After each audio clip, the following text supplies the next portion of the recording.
Baiklah, di sini saya Angela Desisa sebagai penyaji pertama dari kelompok 6 ingin menyampaikan mengenai materi di bab 7 itu tentang transaksi entitas induk dan entitas anak, itu tuh mengenai utang. Yang mana di pertemuan sebelumnya itu membahas mengenai persediaan dan jasa, terus aset tetap, dan di bab ini itu mengenai utang.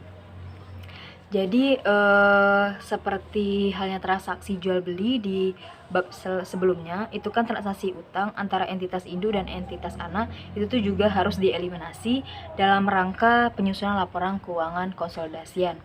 Pinjaman yang diperoleh entitas anak dan entitas induk itu mengakibatkan entitas anak itu mencatat adanya utang. Di sisi lain, entitas itu tidak mencatat adanya piutang.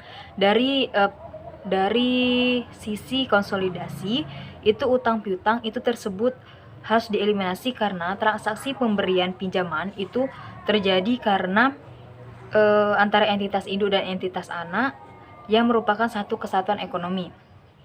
Dan jika transaksi pemberian pinjaman tersebut memicu pendapatan atau beban bunga, maka akun tersebut itu juga harus dieliminasi. Jadi di sini kan ada transaksi utang dan antara entitas induk dan entitas anak, itu tuh yang pertama untuk mendanai kegiatan operasional. Terus entitas anak itu memperoleh pinjaman atau menerbitkan instrumen utang yang dibeli atas entitas induk. Sehingga entitas utang antara entitas induk dan anak itu juga harus dieliminasi dalam rangka penyusunan laporan keuangan konsolidasi. Terus yang kedua itu pinjaman yang diperoleh dari entitas induk mengakibatkan entitas anak itu mencatat adanya utang. Jadi misalnya entitas induk itu meminjam ke entitas anak, itu tuh terjadinya utang antara entitas induk dan entitas anak. Di sisi lain itu entitas induk mencatat adanya piutang. Kenapa adanya piutang? Karena kan misalnya kan entitas anak meminjam ke entitas induk kan. Nah, otomatis di induk itu tuh dijadikan piutang, sedangkan di transaksi anak di entitas anak itu dijadikan utang.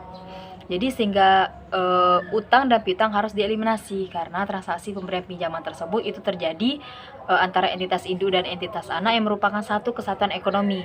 Jika timbul beban bunga atau pendapatan bunga juga harus dieliminasi, yang seperti yang saya jelaskan sebelumnya tadi. Baiklah, selanjutnya yaitu mengenai transaksi pembelian obligasi langsung dari afiliasi. Di sini entitas induk dan entitas anak itu dapat terlibat dalam transaksi jual beli obligasi. Teman-teman, itu secara langsung ataupun tidak langsung. Itu kalau tidak langsung itu melalui pihak non afiliasi. Jadi sini ada gambar, itu di modul ataupun di buku itu kan ada perusahaan induk dan perusahaan anak itu terjadinya transaksi jual beli obligasi. Terus tuh juga ada di gambar B, itu perusahaan induk, perusahaan anak, dan pihak non afiliasi. Jadi entitas induk itu juga dapat membeli obligasi dari entitas anak secara tidak langsung, yaitu melalui pihak non afiliasi. Selanjutnya itu mengenai transaksi pembelian obligasi entitas anak dari pihak non afiliasi. Jadi yang pertama itu ada pembelian pada harga sama dengan nilai tercatat. Pada saat entitas induk membeli obligasi entitas anak dari pihak non-afiliasi pada harga yang sama dengan nilai tercatat obligasi tersebut, maka jurnal eliminasi yang dibuat pada saat menyiapkan laporan keuangan konsolidasian itu sama dengan jurnal eliminasi pada saat pembelian obligasi langsung dari entitas induk atau entitas anak. Terus selanjutnya itu investasi pada obligasi, utang obligasi, dan diskon atau premium obligasi.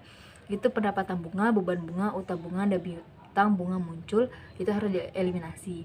Jadi misalnya ada investasi pada obligasi, utang atau diskon, beban dan utang, itu tuh yang muncul pada saat antara entitas induk dan entitas anak itu tuh harus dieliminasi. Terus misalnya itu pembelian pada harga yang berbeda dengan nilai tercatat. Jadi entitas induk itu dapat membeli obligasi entitas anak dari pihak non afiliasi pada harga yang berbeda dengan nilai tercatat obligasi tersebut, sehingga itu muncul keuntungan atau kerugian pada saat penarikan obligasi. Yaitu selanjutnya itu jika entitas induk membeli obligasi entitas anak pada harga yang lebih rendah dibandingkan nilai tercatat obligasi, maka tersebut akan muncul keuntungan. Baiklah, di sini saya akan melanjutkan materi, yaitu ketika entitas induk itu membeli pada harga yang lebih tinggi dibandingkan dengan nilai tercatatnya, maka kerugian penarikan obligasi. Yang pertama itu terdapat harga pembelian, sama dengan itu nilai tercatat. Yang kedua, tidak ada kerugian atau keuntungan pada penarikan obligasi. Yang ketiga itu, harga pembelian obligasi itu sama dengan nilai tercatat obligasi. Yang keempat, terdapat keuntungan penarikan obligasi. Yang kelima, itu ada harga pembelian obligasi atau nilai tercatatnya. Selanjutnya yang terakhir itu terdapat kerugian penarikan obligasi. Baiklah, di sini ada contoh soal. Nah, pada tanggal 1 Januari 2020, PT Andas itu menerbitkan obligasi dengan nilai 500 juta pada harga 510 juta. Nah, obligasi tersebut akan jatuh tempo dalam 5 tahun. Nah, bunga atas obligasi itu sebesar 8,0% dan dibayarkan 2 kali setahun. Nah, yaitu setiap tanggal 30 Juni dan 31 Desember. Nah, tingkat bunga pasar pada saat penerbitan adalah 7,51%. Pada tanggal 30 Desember 2020, setelah pembayaran bunga, PT Nusantara itu membeli seluruh obligasi tersebut dari pihak non-afiliasi pada harga 495 juta. Tingkat bunga pasar pada saat itu adalah 8,30%. Nah, berikut tabel amortisasi premium obligasi PT Andalas. Itu teman-teman bisa lihat di modul ataupun di buku masing-masing.